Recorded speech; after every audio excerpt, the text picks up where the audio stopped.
I am Vishwanath Pradhan, Assistant Professor, Department of Political Science and Public Administration, Odisha State Open University, Sambalpur. In today's video, we will discuss on the topic Constituent Assembly of India. What is it?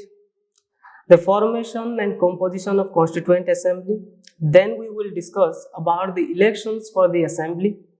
Then the election results. What happened in the election. Then we will discuss about the working of the Constituent Assembly. After that, we will move toward the functions of the Constituent Assembly which it played in making India the largest democratic country in the world. Before going to understand what Constituent Assembly is, we will have to understand why there was the need for Constituent Assembly. Well, when our freedom fighters were fighting against the British rule, they were not just dreaming of independence, they were also thinking ahead about how a newly independent country like India would govern itself. Because a clear set of rules and regulations are necessary to run a country smoothly, to protect people's right, to provide equality, to maintain justice and order. Then the question was, who would set these rules for a newly independent country? Who would decide how the country should be governed? Well, that's exactly where the Constituent Assembly comes into the picture. And the idea of Constituent Assembly was not something new. It was very there, present since the beginning of our freedom struggle. For instance, in 1930s, M.N. Roy first proposed the idea of Constituent Assembly in 1934, and then Indian National Congress officially demanded it in 1935, as Jawaharlal Nehru made the statement very clear that if the India is drafting its own constitution, that should be drafted by the Indians only. Only Indians should draft the constitution for India itself, that too without any external interference. He was like, we are the captains of our own ship and we know how to sail it through any tide. Coming to the formation and composition of Constituent Assembly. The Constituent Assembly was officially formed in the month of November 1946 under the Cabinet Mission Plan. And at that time, the total strength of the Assembly was 389. And out of these 389 seats, 296 seats were allotted to the British India and 93 seats were allotted to the princely states. And each seat was allotted for every 1 million people, and those seats which were allotted to the British India were divided between three principal communities, that is Muslims, Sikhs and generals. There are also the heads of the princely states had to decide had to nominate their representatives to the Constituent Assembly. However, they decided not to join it. Thus, the Constituent Assembly was a partly elected and partly nominated body. Then, the election. What happened in the election? And the election for the Constituent Assembly for 296 seats were held in the month of July to August 1946, where the Indian National Congress won 208 seats, Muslim League got 73, and the independence candidate got 15 seats. Then after the election, the Constituent Assembly met for the first time.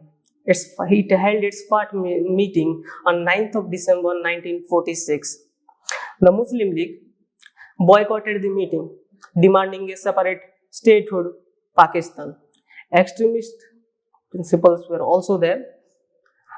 The meeting started with only 211 members, and the Constituent Assembly elected Dr. Sachidananda Sinha as the temporary president, who was later succeeded by Dr. Rajendra Prasad, and the Assembly also elected two vice presidents, S.C. Mukherjee and V.T. Krishnamachari. Then, coming to the functions of the Constituent Assembly.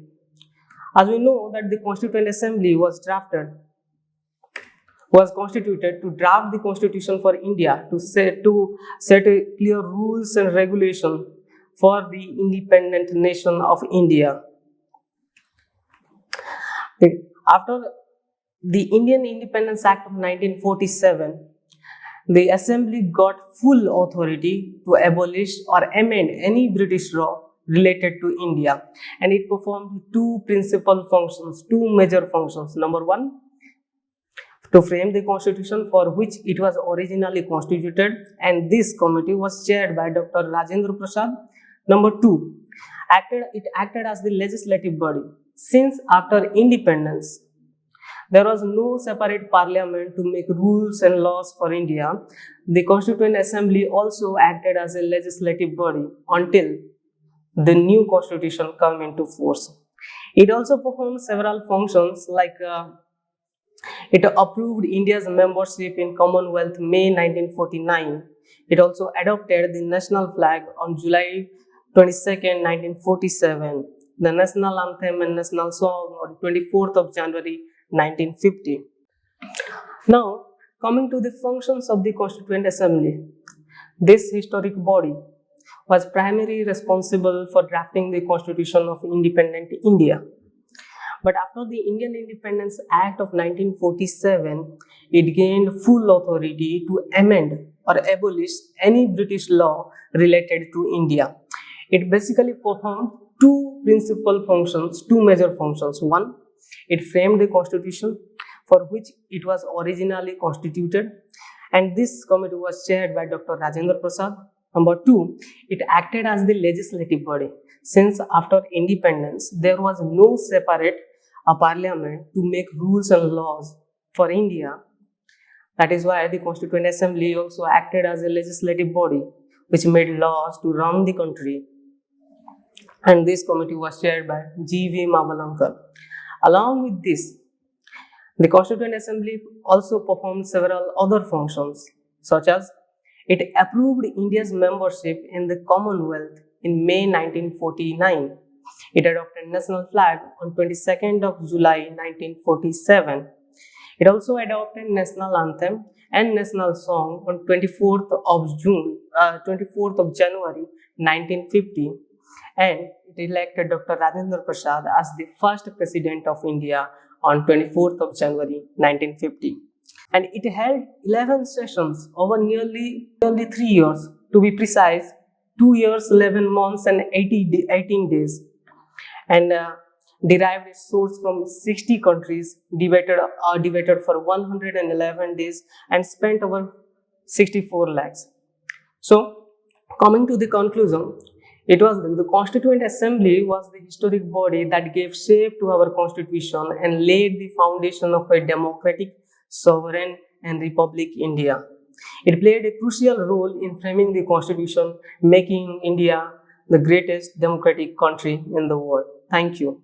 And in our subsequent video lectures, we will be discussing such more interesting topics, and also will be with you delivering such wonderful topics